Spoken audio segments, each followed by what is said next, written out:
Hey guys, it's almost Valentine's Day.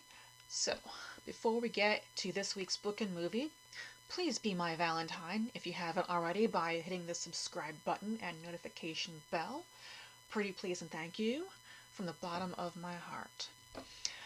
Okay, so it is the cult classic Trainspotting this week, which is more about the H train than Amtrak.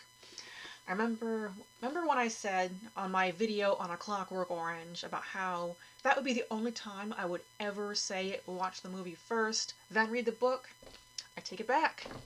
Trainspotting is written in a first-person narration by Renton, and sometimes in the first person in general, since it looks like Renton is being talked about in the third person, and pretty much all narration and dialogue is spelled out phonetically to reflect a Scottish accent, with a handy-dandy glossary in the back. Let's see. Yeah, there's some of it. Yep, to explain all the slang. So, for me anyway, it's a slow read, and your inner reading voice has to develop a Scottish accent to understand what's going on. The reading of this book also draws I do anyway, draw a little bit of a parallel with how American Psycho reads. In your mind it creates a feeling of observing this community in Trainspotting under the dim lighting and bleak ambience of a dive bar. Whereas I described reading American Psycho as observing that community under the harsh fluorescent lighting and cold ambience of a morgue. Anyway, the characters and the sequence of events in Trainspotting are pretty much the same between the book and the movie, with just a little artistic layering in all the right places. The book reads, to me, like a flat line of bleakness. A week in the life of a bunch of junkies. There's a layer of humor added to the worst toilet in Scotland when Renton needed to rescue his basement doormeds.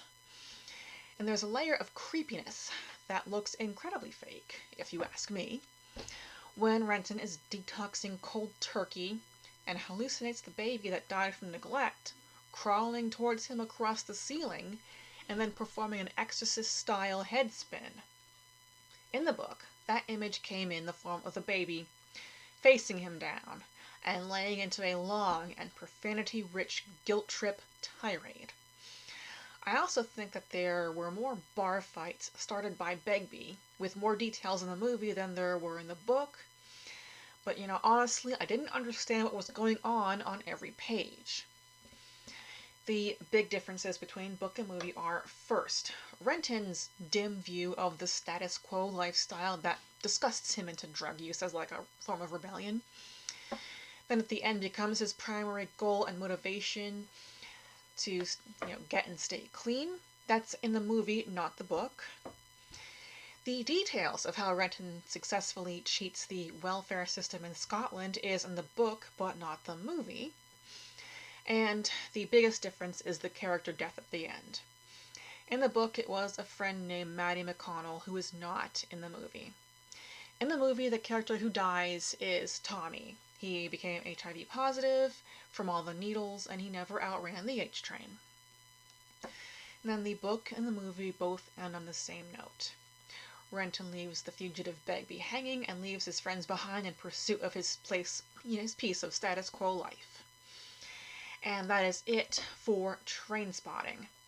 Please leave me flowers and candy in the form of comments and likes, and I thank you so much for watching, and I'll see you back next week for Omen 4 Armageddon 2000.